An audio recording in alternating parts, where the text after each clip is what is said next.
방폭 구조의 종류는 실기에서도 많이 출제되는 부분이기 때문에 반드시 암기를 해주셔야 됩니다.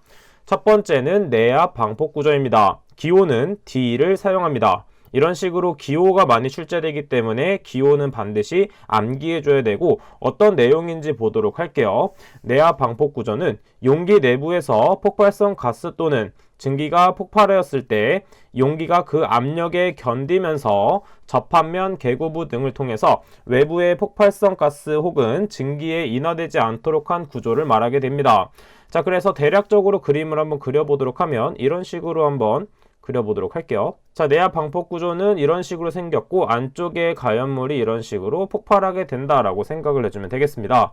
내압 방폭 구조는 방폭 구조 중에서 가장 먼저 발달된 개념으로서 유지 보수가 어렵고 가격이 비싼 단점이 있다라고 봐주시면 되겠습니다. 그 다음 두 번째 있는 유입 방폭 구조는 기호를 O를 사용하며 이것은 기름 속에 넣어서 보존하는 것 이렇게 생각해주면 되는데 자 이것은 어떤 영어 뜻을 갖고 있냐면 oil 그 다음에 immerse 그 다음에 type 자 말 그대로 이때 immersed는 무엇이냐면 담궈진 이런 뜻입니다. 즉 오일에 담궈진 타입이다 라고 봐주시면 되겠죠. 자 그래서 유입 방폭 구조는 이런 것이다 정도 봐주시면 되고 세 번째 압력 방폭 구조에 대해서 보도록 하겠습니다.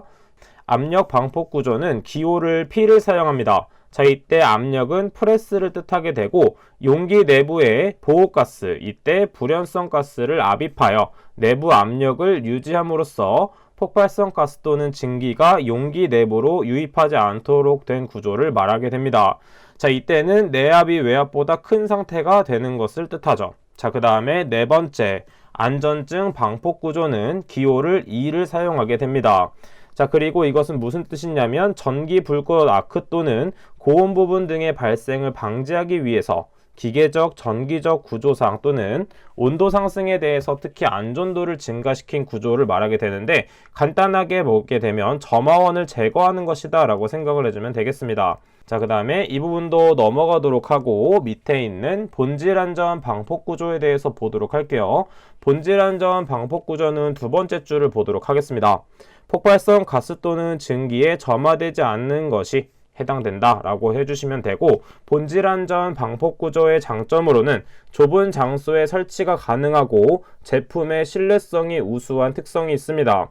하지만 활용 가능한 설비가 제한적이고 케이블의 허용 길이가 제한적이기 때문에 이것을 잘 설정해서 구해야 되는 것이겠죠.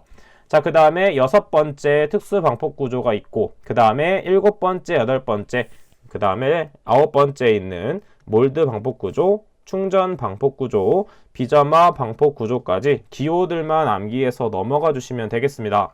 자, 그래서 전기 설비의 방폭화 방법에서는 크게 세 가지로 나눌 수가 있는데 첫 번째는 점화원의 방폭적 경리로서 첫 번째는 내압 방폭 구조, 내압 방폭 구조의 기호는 D를 사용했고 그 다음에 압력 방폭 구조는 P, 그 다음에 유입 방폭 구조는 O를 생각해서 O라고 했습니다.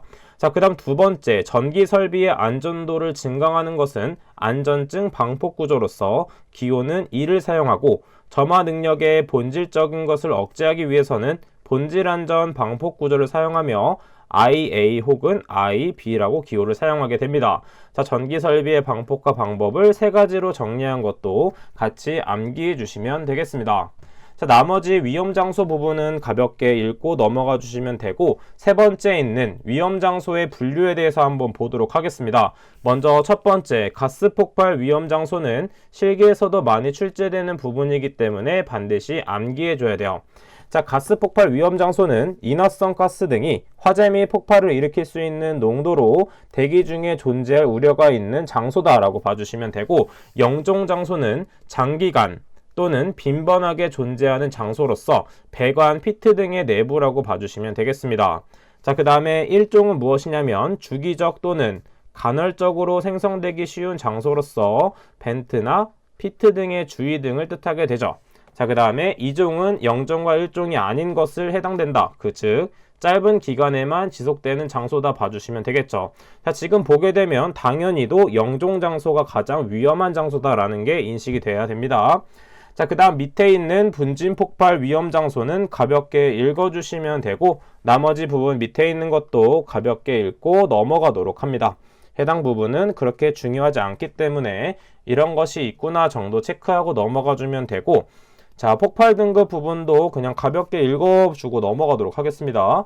폭발 등급에는 안전 간격이라는 게 있는데 폭발 화염이 용기 내부에서 외부까지 전달되지 않은 틈새의 최대 간격치를 안전 간격이라 한다 정도만 밑줄 치고 넘어가 주시면 되겠습니다. 자, 그 다음에 어디가 중요한 포인트가 되냐면 발화도 및 전기기기의 최고 표면 온도가 중요한 포인트가 되겠죠. 마찬가지로 필기와 실기에서 출제가 많이 되는 부분입니다. 자, 첫 번째는 발화도인데 발화도는 G로 표현하고 450도씨가 넘었을 때는 G1, 그 다음에 300에서 450일 경우에는 G2, 200에서 300일 경우 G3, 135에서 200일 경우 G4, 100에서 135일 경우에는 G5, 그 다음에 80에서 100일 경우에는 G6가 되는 것을 알 수가 있습니다.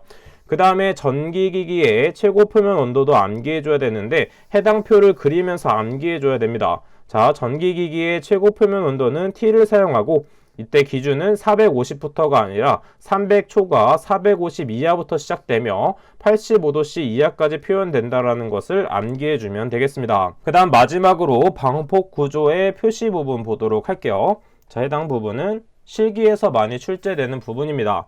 어떤 식으로 표현할 수 있냐면, 자, 첫 번째 있는 부분은 방폭 구조의 종류, 앞에서 배웠던 것처럼 내압, 압력, 안전증, 자, 그 다음에 본질 안전 등이 있다 정도 봐주시면 되겠고, 그 다음 두 번째에 들어가는 것은 폭발 등급이 들어갑니다. 자, 그 다음에 세 번째는 온도 등급이 들어가게 되는 것이죠. 자, 위에 표에서 배웠던 것처럼 전기기기 최고 표면 온도 등급을 적어주면 되는 것입니다.